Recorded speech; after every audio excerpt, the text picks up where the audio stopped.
এবং আমরা অন্তর থেকে বলছি, আমাদের দেশে কোনো দিন মূল্যবোধের চর্চা সিরিয়াসলি হয়নি। যদি মূল্যবোধের চর্চা হতো, যে অপমান করে সিরাজদৌল্লাকে মারা হয়েছিল, রবার্ট ক্লাইভ তার আত্মজীবনীতে লিখছেন যে যারা দুপাশে দাঁড়িয়েছিলেন তারা যদি একটা করে ইঁট মারতেন তাহলে ইংরেজ বাহিনী, ইস্ট ইন্ডিয়া কোম্পানির বাহিনী শেষ হয়ে যেত। কিন্তু আমরা মারিনি। আমরা কিন্তু সূর্য সেনকে ব্রিটিশের হাতে ধরিয়ে দিয়েছিলাম। আমরা কিন্তু বিপ্লবীদের পদে পদে হেনস্থা করেছি। আমরাই কিন্তু রবীন্দ্রনাথ এবং বিবেকানন্দকে তারা যখন বেঁচে ছিলেন নানাভাবে অপমান করেছি। একজনকে বলা হতো বিবেকানন্দ নন, উনি তো বিবিকা আনন্দ। আমরাই বলেছি, কিন্তু আমরাই কিন্তু তার দেহ চলে যাওয়ার পর লিখেছি খবরের কাগজে, দ্য মিট ইটিং স্বামী of Belur Math is dead. রবীন্দ্রনাথকে বাধ্য করেছি লিখতে, এই মণিহার আমায় নাহি সাজে। ফলে আমাদের দেশে কোনোদিন মূল্যবোধ ছিল না। স্বামীজির কথা, আমাদের শাস্ত্রে মহাসাম্য, কাজে মহাভেদ বুদ্ধি। এখানে তো এত মানুষ উপস্থিত আছেন, আপনারা হাত তুলে বলুন তো, কাদের বাবা মা তাদের হাতে স্বামীজির বই তুলে দিয়েছিলেন এবং সবাই মিলে একসঙ্গে পড়েছিলেন? 1902 সালে স্বামীজি চলে যান। 1907 সালে প্রথম কমপ্লিট ওয়ার্কসের খণ্ডটি বেরোয়। কজনের বাবা মা তাদের সন্তানকে স্বামীজির বই হাতে তুলে দিয়ে বলেছিলেন যে এটা চলো আমরা একসঙ্গে পড়ি? পড়া যেত তো, পড়া হলো না। ফলে এই যে আমরা আস্তে আস্তে বর্তমান প্রজন্মে এসে পৌঁছালাম, তার একটা অদ্ভুত ইতিহাস আছে। 90 সাল থেকে আমাদের দেশে উদারীকরণ শুরু হলো। যেই উদারীকরণ শুরু হলো, আমরা নির্লজ্জভাবে ভোগবাদী হয়ে গেলাম। বুকের যে মোবাইল রাখা হয়, সেখানে যদি খাওয়া আপেল না থাকে আমাদের জাত ওঠে না। আমরা যতই ভক্তের ভান করি না কেন, নিজেরা ভোগে ডুবে আছি। এবং এইখান থেকেই বিবেকানন্দকে শুরু করতে হবে। শিষ্য শরৎচন্দ্র চক্রবর্তী বহু মানুষের মতো স্বামীজিকে জিজ্ঞেস করেছিলেন, আপনি এদেশে কিছু বলেন না কেন? বাস্তবিক কলম্বো থেকে আলমোড়া এই বক্তৃতার পর তো এদেশে কিছুই বললেন না স্বামীজি। দ্বিতীয়বার বিদেশে ফেরার পরে আর কোনো বক্তৃতাই নেই। শেষ বক্তৃতা শিলংয়ে, সেটাও পাওয়া যায় না। কেন বললেন না? স্বামীজি তার নিজে ব্যাখ্যা দিয়েছিলেন, তোদের দেহে বল নেই, মস্তিষ্কে বুদ্ধি নেই, আগে ভোগ করতে শেখ, তবে বুঝতে পারবি। যে কত বড় কথা ভাবা যায় না। আমরা ভোগ করতে শিখেছি, এখন বিবেকানন্দকে প্রয়োজন। আমাদের ভারতীয় দর্শনে দুটি কথা আছে, কাল এবং ক্ষণ। কাল হচ্ছে টাইম আর ক্ষণ হচ্ছে মোমেন্ট। ভারতীয় দর্শন এই দুটির ওপর অদ্ভুতভাবে জোর দিয়েছে এবং ক্ষণ আমাদের খুব প্রয়োজনীয় একটি ব্যাপার। বিবেকানন্দ চর্চার এই হচ্ছে যথার্থ সময়। তার কারণ ভারতবর্ষে 90 সালের পর থেকে আমূল পরিবর্তন হয়ে গেছে। ভোগের এমন কোনো জিনিস নেই যেটা আমাদের দেশে নেই।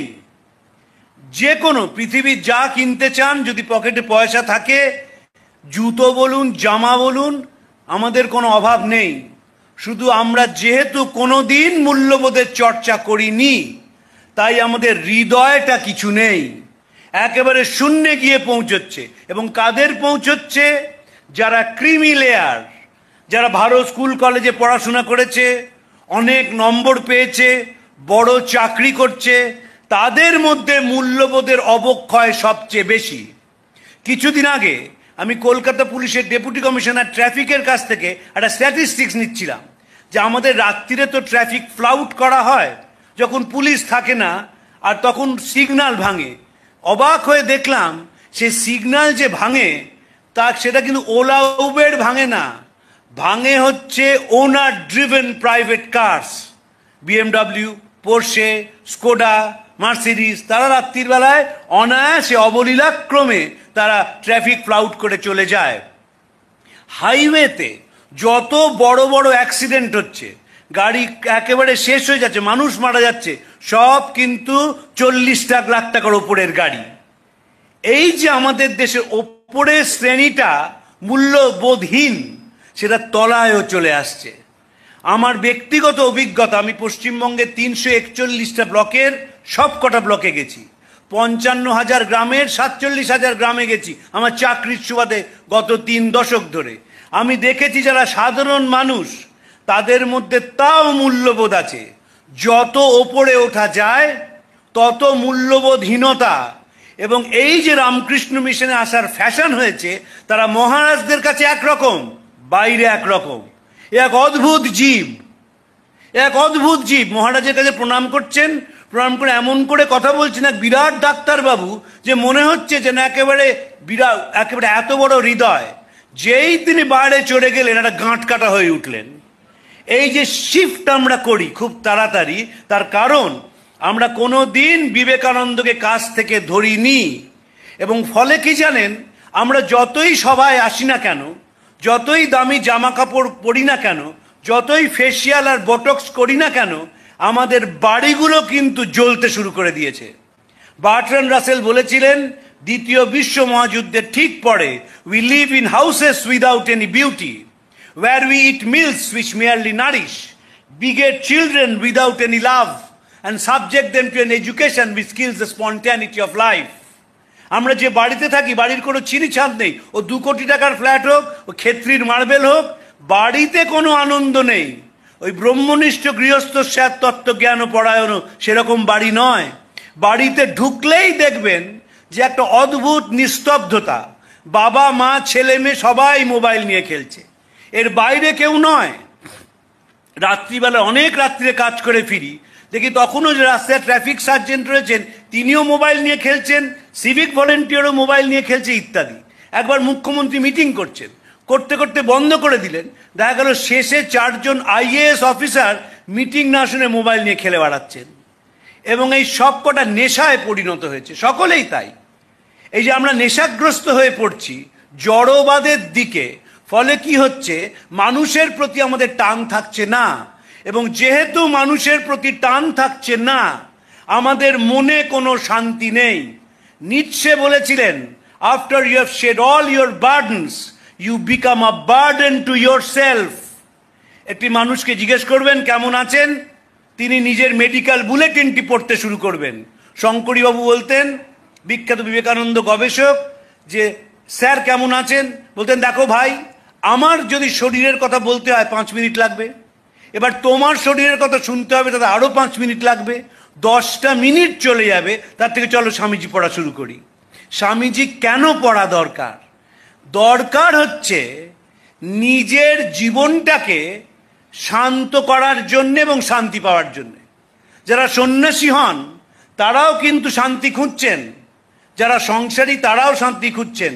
আমার গুরু মহারাজ স্বামী ভূতেশানন্দজি আমাকে বলেছিলেন, আমার খুব কম বয়সে দীক্ষা হয়, বলেছিলেন মনে রাখবি সাধুরা একভাবে, গৃহীরা একভাবে সেই শান্তি খোঁজার চেষ্টা করছে, পিস আর কিচ্ছু না।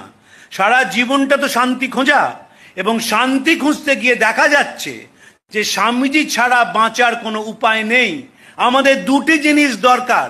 এই ভক্ত সম্মেলনের কোনো মূল্য নেই, প্রয়োজন অভিভাবক সম্মেলনের। আমাকে সত্যকৃষ্ণ মহারাজ বহুদিন আগে, তার যে মেজ ভাই ছিলেন স্বামী যুক্তানন্দজি, তিনি আমার বাবার সঙ্গে কলেজে পড়তেন, ফলে এই ভট্টাচ পরিবারের সঙ্গে আমার অন্তরের টান ছিল জীবনের প্রভাত বেলা থেকে। তো সত্যকৃষ্ণ মহারাজ প্রায়ই বলতেন যে প্রয়োজন অভিভাবক সম্মেলন। যদি বাবা মাকে ঠিক না করা যায় তাহলে ছেলে মেয়েদের ঠিক করা সম্ভব নয়। এবং বাবা মারা আমাদের দেশে ঠিক না, বাবা মারা অত্যন্ত বদ অধিকাংশ ক্ষেত্রে। কোনো ভালো জিনিস, একটা ছোট বাচ্চা তাকে জোর করে মেটেরিয়ালিজমের মধ্যে ঢুকিয়ে দিচ্ছে, জোর করে। রাত্রিবেলায় 12টার সময় হুশ করে একটা কেক যেই জ্বলে উঠলো, সঙ্গে সঙ্গে প্রগতি 1 ধাপ এগিয়ে গেল। রাত্রিবেলায় বাড়িতে অনলাইনে খেতে হবে, মুষলধারে বৃষ্টি পড়ছে। এই বৃষ্টিতে যিনি অনলাইনে খাবার নিয়ে এসছেন, ডেলিভারি বয়, তিনি একটু দেরি করে এসছেন। হম্বি তম্বি কি, ঘরে কিন্তু ঠাকুরমা স্বামীজির ছবি আছে। একবারও মনে হলো না যে জলের মধ্যে একটি ছেলে যে তোমার বাড়িতে জন্মালে ভালো স্কুল কলেজে পড়তো, কি অসীম কষ্ট করে জীবনের বাজি রেখে গরম খাবারটা বাড়িতে পৌঁছে দিয়ে গেল।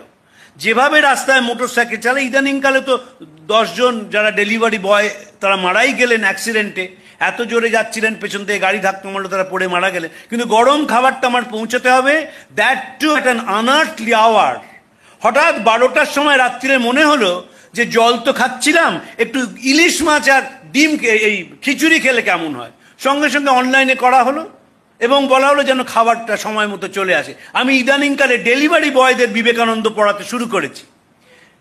আপনারা যদি যান বালিগঞ্জ সার্কুলার রোডে, আগে যেখানে ম্যাক্স মিউলার ভবন ছিল তার উল্টো দিকে দেখবেন অনেক কটা স্কুটার দাঁড়িয়ে থেকে, ওখানে একটা বড় ডেলিভারি বয়দের রাত্রিরে গল্প গুজব হয়, সেখানে আমি স্বামীজি পড়াতে শুরু করেছি। এবং বুঝতেই পারছেন স্বামীজিদের পড়ানো কঠিন, তাই স্বামীজির ছবি দিয়ে পড়াতে শুরু করেছি। আমি নিয়ম করে সপ্তাহে একদিন অফিস থেকে ওখানে যাই, এবং এদের মধ্যে পরিবর্তন যদি না আসে তাহলে সমাজের একটা বড় দিক, আমাদের তো কোনো অনুভূতি নেই কাদের প্রতি। একজন মানুষকে আমি দেখেছি আমার গোটা জীবনে এ পর্যন্ত, তিনি 2 প্যাকেট খাবার অর্ডার করেন। তিনি বিদেশে থাকেন, প্রত্যেক বছর এদেশে আসেন এবং আবার বিদেশে চলে যান। 2 প্যাকেট অর্ডার করেন, একটি নিজের জন্য, একটি ডেলিভারি বয়টির জন্য। আমাদের নেই কারোর প্রতি দরদ। অথচ আমরা ভালো স্কুল কলেজে পড়ি, ভালো স্কুল কলেজে পড়াশোনা করেছি, কিন্তু যেই মূল্যবোধের প্রশ্ন আসে আমরা শূন্য।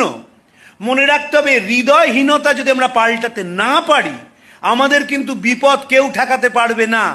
আর কয়েক বছর পরেই বাড়িগুলো জ্বলতে শুরু করবে, কারণ বিশ্বাসহীনতা বাড়ির মধ্যে ঢুকে পড়ে গেছে। ওই একটা ছাদের তলায় আমরা থাকি, স্বামী স্ত্রী ছেলে মেয়ে একসঙ্গে যে আছি, ভাবার কোনো কারণ নেই একের সঙ্গে অপরের অন্তরের যোগ আছে। এক ছাদের তলায় থাকি এইমাত্র। পাল্টাতে হবে এটা। এবং স্বামীজি বারবার বিশ্বাস করেছেন, বলেছেন আমাদের অতীত ছিল গৌরবের, ভবিষ্যৎ আরো গৌরবের হবে। আমাদের দেশে এখনকার ছেলে মেয়েদের ওপর আমার অগাধ বিশ্বাস, কারণ তাদের একটা ট্রুথফুলনেস আছে। তারা নিজেদের কাছে নিজেরা বড় বেশি পরিষ্কার। যখন কলকাতা শহরে করোনা এলো দেশময় এবং কলকাতা এফেক্টেড হলো, তখন পথ কুকুরদের প্রতি যা টান দেখেছি এখনকার ছেলে মেয়েদের, অতীতে কখনো ছিল না। আমি দক্ষিণ কলকাতায় থাকি, আমার নিজেরও পোষ্য আছে। সকালবেলা তাদের বেড়াতে নিয়ে যাই, তখনও যেতাম, গিয়ে দেখি একটি ছেলে মেয়ে তারা পুলিশের সঙ্গে তুমুল তর্ক করছে যে বালিগঞ্জ লেকটাকে সকালে 5 মিনিট এবং বিকেলে 5 মিনিটের জন্য খুলতে হবে। পুলিশ বলছেন সরকার অর্ডার দিয়েছে, কোনো পার্কস কোনো লেকস খোলা যাবে না, ফলে আমরাও খুলতে পারবো না। তখন আমি বললাম কেন? আমি তার মধ্যে ইন্টারভিন করে বললাম কেন খোলাতে চাইছেন? বললেন এই লেকের মধ্যে 2টি কুকুর আছে যারা কিডনির অসুখে ভোগে, এবং তাদের যদি সকাল বিকেল ওষুধ দেওয়া না হয় তাহলে তারা মারা যাবে। অতএব আমাদের 5 মিনিট এবং 5 মিনিট, সকালে 5 মিনিট বিকেলে 5 মিনিট খুলতে দিতেই হবে। এই বোধ আজ থেকে 40 বছর আগে ছিল না। আজ থেকে 40 বছর আগে যারা আমেরিকায় যেতে শুরু করেন তাদের বাবা মা শিখিয়েছিলেন পাশের বাড়ির দাদাটাকে দেখ কিরম আমেরিকায় চলে গেছে। ছেলেও নাচতে নাচতে চলে গেল, বড় কাজ করলো, ডলার পাঠালো, বাবা মা একজন আরেকজনকে হুইল চেয়ারে ঠেলে হাসপাতালে নিয়ে যান, দেশের চেহারাটা তাই হয়ে গেল। তারা কোনোদিন বলেননি যে দেশটাকে ভালোবাস। যারা বিদেশে যান তাদের 5% পৃথিবীর উপকার করেন, যারা নানা রকম এক্সপেরিমেন্ট করেন, ল্যাবরেটরিতে কাজ করে দিতে, আর বাকি সব চাকরিটা এদেশেও করতে পারতেন, তাতে পৃথিবীর কিছু এসে যায় না। কিছু ডলার উপার্জন করেন ওদেশে, এবং এদেশে এসে এমন একটা ভাব করেন যেন তাদের বিশেষ খাতিরের প্রয়োজন রয়েছে, যেহেতু অন্য একটা দেশে চাকরি করেন মাত্র, আর কিছু মানবতার কোনো কাজ করেন না। এ বিবেকানন্দ নয় যে ভারতবর্ষের দর্শনকে, ভারতবর্ষের মানুষকে, ভারতবর্ষের ইতিহাসকে প্রচার করে দিচ্ছেন। যারা দেখবেন রুথ হ্যারিসের বই গুরু টু দ্য ওয়ার্ল্ড পড়েছেন, তাদের 80% বিদেশি। মনে রাখতে হবে, স্বামী সর্বপ্রিয়ানন্দজি যখন হাঁটেন সেন্ট্রাল পার্কে, তার সঙ্গে রেজিস্ট্রেশন করতে হয়, এবং তিনি 1 ঘন্টা হাঁটেন। সাহেব মেমরা বেদান্ত শোনে, কারণ তারা বুঝেছে বেদান্ত জীবন পাল্টাতে পারে। আমার মাস্টারমশাই অরিন্দম চক্রবর্তী, তিনি তো থাকেন আমেরিকাতে, সেখানে বলছেন তরুণ তরুণীরা এসে কিভাবে বেদান্তের কথা শুনছে। এখানে একটু বেদান্তের কথা বলুন। স্বামীজি অসাধারণ কথা বলেছিলেন মহেন্দ্রনাথকে, লন্ডনে বিবেকানন্দে পড়বেন, যে দেশে যখন মানুষের জাগরণের কথা বললাম তখন সবাই হাসলো, তাই ভাবলাম স্বাধীন দেশে কথা বলি। বলেছিলেন এমন বেদান্ত বলে যাব যে এদেশের মানুষ মনে রাখবে, মনে রেখেছে, এবং দেখবেন ওরা ঝপঝপ করে পাল্টে যাবে।